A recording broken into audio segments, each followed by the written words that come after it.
This is Dave Meltzer with Entrepreneurs, the Playbook. I am so excited because I am the fan of the CEO and Chairman of Omaha Steaks. And of course, anyone that's tried an Omaha steak or any of their products has to be a fan. Todd Simon, CEO and Chairman of Omaha Steaks. Welcome to the Playbook. Great to be with you. You know, Todd, it's so interesting because I have met some of your family over the years and through my corporate experience have utilized the incredible solution that has evolved over the years. But, I've always wondered what it's like to work with my family. And, I'm blessed. I had one of my brothers go to Wharton with you, Brett Meltzer, and I've always been jealous because I've wanted him to work with me my entire career. And yet he probably from going to Wharton realized that I'm probably not the best person to work with. And I'm jealous, but you're talking about 5 generations, the early 1900s. What's the number one challenge of working within the context of your family? Well, that's an interesting question because I think it's, there's 2 sides to it. There's obviously the challenges, but there's also kind of the advantages. And I think that if I could start there with the advantages, Sure. I think one of the great opportunities for me, and I know my cousin felt the same way, was the fact that we got to work with our dads, and that our dads really mentored us and showed us the business and allowed us to really see the business through their eyes for a long time. Because even before we got into the business, full time as our career, we were living the business as sons of the owners and as part-time employees and summer jobs, and hearing about it at the dinner table, and seeing our grandfathers and our dads talking to each other about the business at Thanksgiving dinner or whenever we got together. And so the business kind of infuses. There's, talk about work-life boundaries, I don't think there are any in a family business. And, but that also has its, its positive aspects, because you just kind of learn by osmosis. And then when you really have the chance to have serious conversations about the business, you've already seen a lot of the stuff operating in the background. So that was a real advantage. And you must have learned so many different lessons from grandparents to parents to you, but you went to one of the best business schools in the world, and we learn lessons at home, and then we get into the intellectual academic side of things. What were some of the lessons that you learned through osmosis, that you sat in school and said, I'm voting for the osmosis side of the education more than the scholastic side of what I'm learning here in business school? And I myself, going to graduate school, there's this great divergence between what I was being taught in school sometimes and what my grandfather and my father taught me about business as well.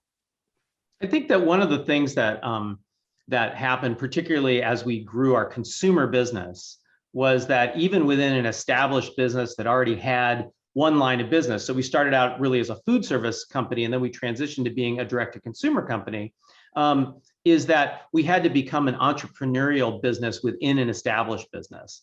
And so the entrepreneurial spirit of the business that, when my dad started the catalog business, following on some opportunities that my grandfather developed, he really had to learn how to be an entrepreneur. And my concentration at Wharton was actually entrepreneurial management. So I came into the business, with this entrepreneurial mindset. And one of the things that I learned at school was that one of the definitions of an entrepreneur, or one of the characteristics of an entrepreneur, is the ability to make decisions, good decisions, in the absence of complete information.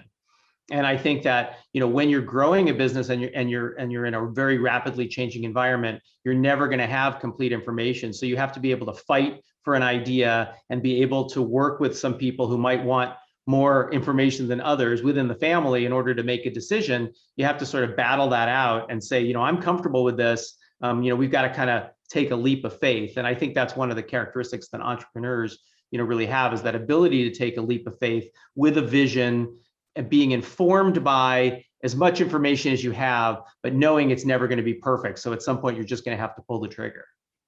And beyond entrepreneurship, one of the things I think people overlook in entrepreneurship itself is leadership. It's a different type of leadership than we learn in the traditional sense of the bureaucratic, huge Fortune 50 or 100 company. To be a leader, I started my career out of law school with a very large company that got purchased by Thomson Reuters, in the mid 90s for $3.4 billion. And I had a certain perspective of leadership, one which was polished and prepared and well trained and planned, and yet the greatest insights that I've learned as a leader have been from my face to the fire entrepreneurship. What are some of the leadership insights that you learned, number one, through growing up with such an entrepreneurial family, but then also combining that hyper academic experience that you had with your business school?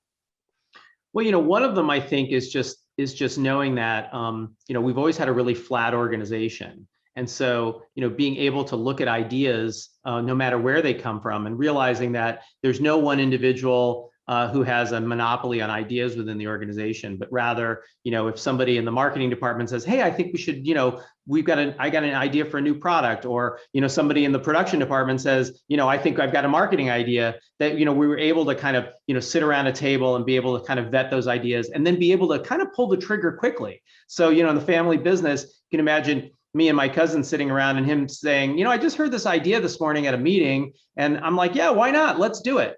And then just and being able to put some resources behind it to test it, and then sort of fail fast or succeed quickly, and then figure out how to ramp it up. I'll tell you a quick story about that. My cousin Bruce and I were over at his house for dinner. I think his wife was out of town, so we were cooking some steaks. And this was back when I hate to admit it, but we occasionally smoked a cigar, and he offered me a cigar. We were sitting outside cooking these delicious steaks we made. And I said, "These steaks are really good. What are they?" And he said, "Well, I had the plant cut some extra aged steaks for us. They were really well marbled. They're really different than what we were normally selling at the time." And I said, "Wow, we should sell these." And he said, "Do you know how much these would cost?" Because they were, very select, very small amount of beef. And I said, "Yeah, they'd probably be expensive, but I think there's a group of customers that would pay for these." And so, yeah, exactly. And so I'm raising my hand for those listening. so out of that conversation was born our private reserve line, which has now become, one of our best sellers, and just the business that we do in the private reserve line is more than many other mail order steak companies do in their entire businesses. And so then that was really just born out of, sitting around eating a great product and saying, "I think we can up our game. I think we can sell this," and then just going out and doing it. One of the other things that you guys go out and do before anyone else, you were ahead of your time, is to be able not only to deliver food from a catalog, but to maintain the quality, right? And I'm old enough, just a few years younger than you. One of the objections that people had, or interferences that people had from mail order food, was the quality just wasn't there. The idea was great, the marketing was great, which sometimes works against you, because even Omaha Steaks has such amazing marketing that you're almost prepared to be disappointed when you get the quality. And I will tell you what made Omaha Steaks wear well with me and the companies that I worked with, and the corporate gifts that we gave, and the home use of family, is that it just didn't disappoint. It actually lived up to the marketing of what we were going to get, when we were going to get it, and how it came prepared, and how easy it was to make us look good as foodies.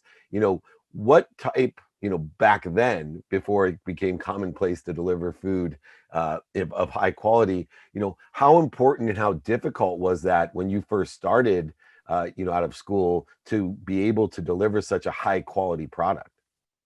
Well, we've been doing it. So I joined the company in 1986. We've been shipping steaks around the country since the mid 50s. So we'd already had 30 years of experience in doing it, but we continued to up our game and improve the reliability and the quality of our deliveries. And one of the things that was always super important to us, and my dad realized early on when we first started the business, or the mail order business, was that in order to get people over the hump to actually buy it, we needed to offer a 100% satisfaction guarantee. And that became kind of the touchstone, because not only was it, an amazing claim to make to our customers. Hey, look, you're going to be thrilled. If you're not thrilled, we're going to give you your money back. It's as simple as that. But it was also a rallying cry internally. It really motivated our team, both in the producing the steaks and also shipping them, that we knew that our customers always had the ability to put that product back to us. And we always had to make sure that the product exceeded their expectations so that wouldn't happen. And so it really was a great motivator internally for us to say, we stand behind this, we put the name of the family behind it. And that was a way to get consumers over the hump. And of course, since that time, food delivery has become ubiquitous, but absolutely not ubiquitous in the mid 50s and really not even ubiquitous in the mid 90s. So, when the internet started to come along, we were faced with another challenge of how to make sure that we're talking to that online customer and convincing them that taking a chance with Omaha Steaks was a good idea. Yeah, I do a lot of speeches to, MBA schools and entrepreneurial schools, sports management schools, but I use Omaha Steaks in the story that I heard about the best $800 a company could spend. And it was about a story that I heard from Omaha Steaks that somebody's freezer went out, no fault of yours at all. And either, your cousin or your uncle or your dad, refunded them all $800. And people were talking like, how can you afford to do this? And, at that time, it was the best $800. Just the fact that I'm mentioning it here on the podcast, it's the best $800 you'll ever spend to have that 100% guarantee, be able to articulate quantitative value more than what you're asking for, and then actually stand by it. And I think it's a great marketing lesson that Nordstrom's obviously picked up on, but Omaha Steaks was the first story that I learned through my education about the value of a customer and the value of your word and the quality of your product. Continuing on, obviously, announced to you and everyone else in the world, we have this pandemic, and I can't think of a better business that was situated for the pandemic than a company that, since the 50s have been delivering food to your door with high quality. How did you navigate the pandemic, and what types of things did, that occurred that I may not be thinking of that actually weren't boding in your favor? Right. So we were humbled and honored to be able to serve so many of our customers, during the pandemic. Obviously, when two things happened, food supplies became scarce and people were, and many times required to stay home. That was obviously a perfect place for us to be. We also it was really kind of a coincidence. We happened to have a fair amount of inventory on hand at that moment because we basically manufacture as we get opportunities to buy great raw materials. So, we had good inventory as we went into the end of March of last year. So all of that combined to be, very helpful and put us in a position to be there for American families who needed us at that moment. And one of the best ways we responded was to take the guesswork out of it and to give our customers what they wanted, which was a quick stock up of their freezer so that they just had one less thing to worry about. And I think taking that sort of mental overhead away from our customers, is one of the things I'm most proud of during the pandemic, because people had so many things to think about, whether it's where are my kids going to school and how are my parents, and maybe somebody's sick, and it was like a super stressful time. I mean, I that's how I experienced it myself, and knowing that you didn't have to think about where you were going to get good protein because it was just going to arrive. You're going to go online or you're going to call us and it's just going to arrive and it would be there in your freezer, the ultimate convenience. That was really, we were happy about that. I'm super proud of our team. Particularly all of the people all our master butchers who cut our steaks, who package our products, who ship them, throughout the pandemic. They were working, they're the heroes of the company and the heroes of our customers because they were there on the front lines getting the job done. And I'm really proud of our safety team and our maintenance team who were able to put in place all the safety procedures, get us the PPE, get COVID testing set up for our team, eventually doing even our vaccinations in-house. So doing everything we could to make sure that our employee family was safe so that we could provide for our customer family. It was really an amazing moment for the business to pull together around that. And we definitely did see a spike in business. Fortunately, as a business, we're used to ramping up seasonally for the Christmas and holiday selling season, so that we already had a template for how to ramp our business up. Normally, we have about 6 months to prepare for that ramp up, and in this case, we had just days to prepare. So I'm proud of our team, and then our customers also bore with us. I mean, we were able to provide an essential service to our customers, and we did see initially, because not only were we getting hit with a lot of shipments, but Amazon and everybody else was too. So we saw the shipping network back up a little bit, and it was taking longer for stuff to deliver than what we normally see. But we were able to communicate that to our customers, and our customers were very they were willing to cut us some slack because we were providing them with an exceptional service, even though it was taking a little bit longer. So overall, I think it worked out really well. And again, just really proud to be there for America at that moment. Yeah, and I think don't discount the value of, being able to provide this normalcy of being able to have a high-end meal at home, right? It was, to me, what you have done for everyone, your consumers in the country, was provide a sense of normalcy when a lot of people were scarce and scared.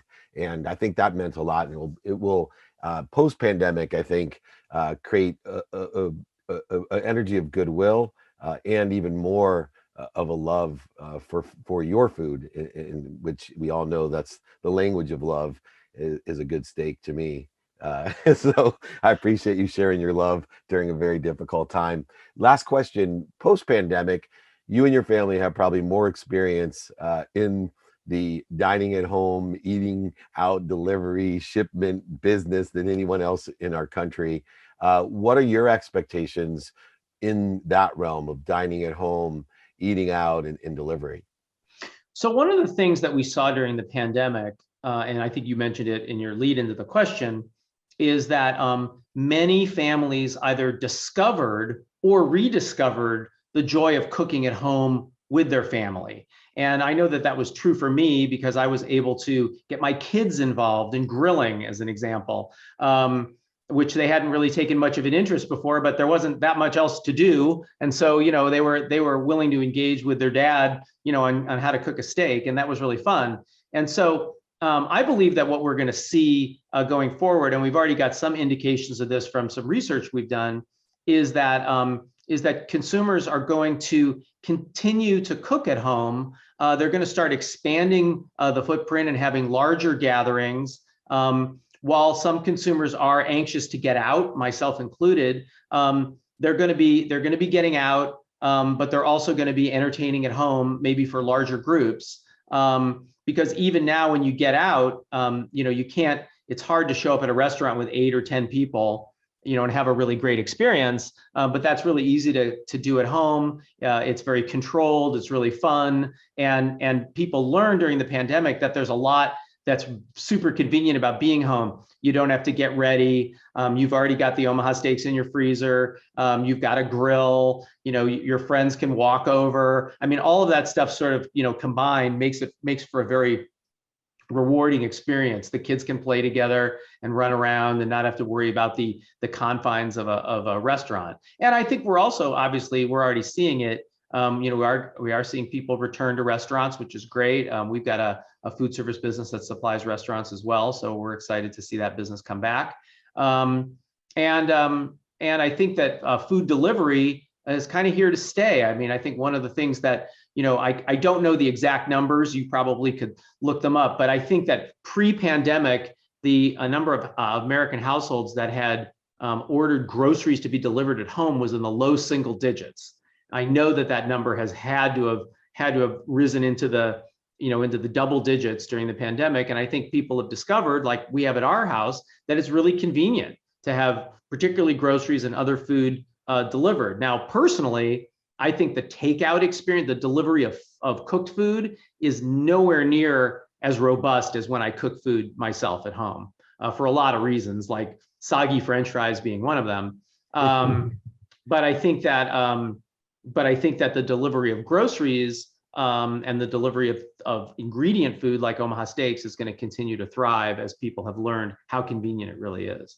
Yeah, and the customization of food that Omaha Steaks allows you to participate in to fit your own taste with a high quality product is extraordinary. And I think as we see the same day delivery and the overnight delivery and delivery itself improve, they're actually making your job easier compared to the 1950s, where I imagine delivering food wasn't quite as simple as it is today. Well, Todd Simon, I certainly appreciate all you have done for me and my family over the years, but especially during the pandemic and my community, both corporate and personally.